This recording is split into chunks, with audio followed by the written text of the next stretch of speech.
warahmatullahi wabarakatuh.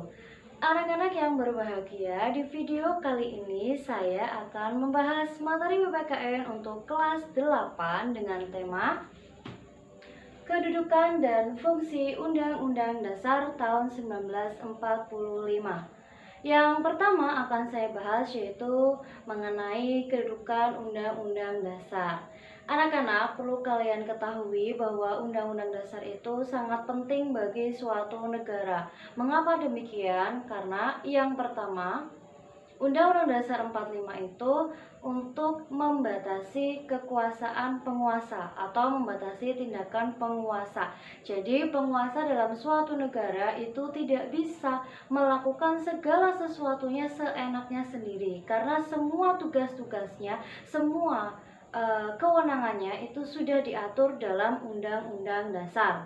Kemudian yang kedua, untuk memberikan atau mengatur hak dan kewajiban penguasa maupun rakyat. Jadi nanti tidak ada yang namanya rakyat hanya melakukan kewajiban tanpa mendapatkan hak, atau juga tidak ada yang namanya penguasa hanya mendapatkan hak tanpa melakukan kewajiban, karena semua hak dan kewajibannya itu sudah diatur dalam Undang-Undang Dasar ya, baik hak dan kewajibannya si rakyat maupun hak dan kewajibannya si penguasa. Kemudian yang ketiga yaitu untuk mengatur jalannya pemerintahan. Ya, karena dalam suatu negara yang merdeka itu harus terstruktur pemerintahannya mau dijalankan seperti apa, dan semuanya sudah diatur dalam Undang-Undang Dasar. Itulah yang menyebabkan mengapa Undang-Undang Dasar itu sangat penting bagi suatu negara yang merdeka. Jelas ya anak-anak? Kemudian yang selanjutnya saya akan membahas mengenai latar belakang pembuatan Undang-Undang Dasar menurut Bryce. Jadi setiap negara itu memiliki latar belakang dalam pembuatan Undang-Undang Dasar yang mungkin berbeda satu sama lain. Kali ini saya sudah merangkum latar belakang pembuatan Undang-Undang Dasar menurut Bryce. Yang pertama yaitu adanya kehendak untuk menjamin hak-hak rakyat dan membatasi tindakan penguasa. Kemudian yang kedua, adanya kehendak untuk menjamin sistem pemerintahan.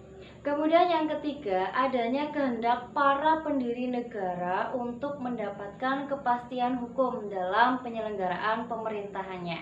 Dan yang keempat, adanya kehendak beberapa negara yang dulunya berdiri sendiri-sendiri untuk dapat melakukan kerjasama.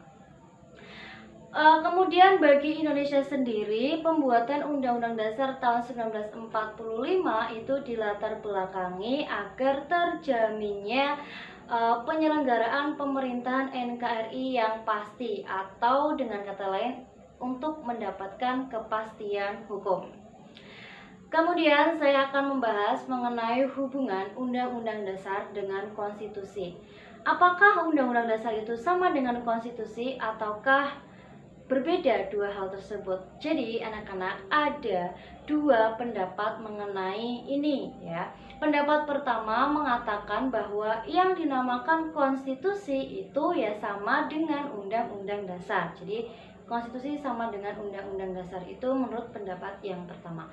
Sedangkan pendapat yang kedua mengatakan bahwa Undang-Undang Dasar itu hanyalah bagian dari konstitusi, yaitu konstitusi tertulis. Karena di pendapat yang kedua ini mengatakan bahwa konstitusi itu ada dua, yaitu tertulis dan tidak tertulis. Sedangkan Undang-Undang Dasar itu hanyalah bagian dari konstitusi yang tertulis. Nah, selanjutnya saya akan membahas mengenai sifat konstitusi. Sifat konstitusi yang pertama itu berdasarkan bentuknya ya. Jadi sifat konstitusi itu bisa dibedakan menjadi dua, yaitu berdasarkan bentuknya dan berdasarkan cara mengubahnya. Berdasarkan bentuknya itu ada dua macam, yaitu konstitusi yang tertulis, berarti yang termuat dalam sebuah naskah, dan konstitusi yang tidak tertulis, dalam hal ini berbentuk konvensi atau kebiasaan-kebiasaan dalam tata penyelenggaraan pemerintahan di suatu negara. Sedangkan konstitusi sifat konstitusi yang berdasarkan cara mengubahnya itu juga ada dua macam. Yang pertama adalah konstitusi fleksibel atau luas, yaitu jenis konstitusi yang dalam mengubahnya itu tidak memerlukan tata cara yang sulit, artinya mudah untuk diubah. Dan macam yang kedua yaitu konstitusi rigid atau kaku, yaitu jenis konstitusi yang dalam mengubahnya itu harus memerlukan tata cara yang rumit. Jadi tidak mudah untuk mengubah konstitusi jenis rigid ini, ya. Selanjutnya saya akan membahas mengenai sifat Undang-Undang Dasar tahun 1945. Yang pertama tertulis. Jadi jelas Undang-Undang Dasar 45 itu sifatnya tertulis ya, jadi termuat dalam sebuah naskah atau dokumen. Kemudian yang kedua itu singkat dan supel. Maksudnya adalah Undang-Undang Dasar 45 ini hanya berisi pokok-pokoknya saja yang suatu ketika dapat dikembangkan sesuai dengan perkembangan zaman. Yang ketiga, memuat norma-norma yang harus selalu dilaksanakan secara konstitusional. Dan yang terakhir, merupakan hukum tertinggi di Indonesia. Jadi membawahi hukum-hukum atau sumber hukum lainnya. Kemudian yang terakhir saya akan membahas mengenai fungsi Undang-Undang Dasar tahun 1945. Undang-Undang Dasar 1945 ini memiliki 3 fungsi ya.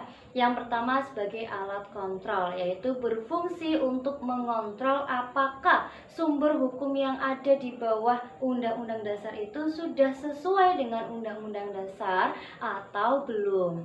Kemudian fungsi yang kedua adalah pengatur, yaitu mengatur bagaimana kekuasaan negara itu dibagi, disusun, dan dilaksanakan.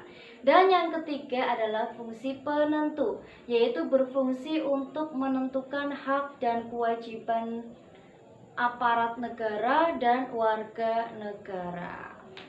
Baik anak-anak, itu saja materi mengenai kedudukan dan fungsi Undang-Undang Dasar tahun 1945 yang dapat saya sampaikan. Semoga materi yang tadi sudah saya jelaskan dapat kalian pahami dengan baik, dapat kalian resapi dengan baik, dan tentunya semoga materi ini dapat bermanfaat bagi kita semua.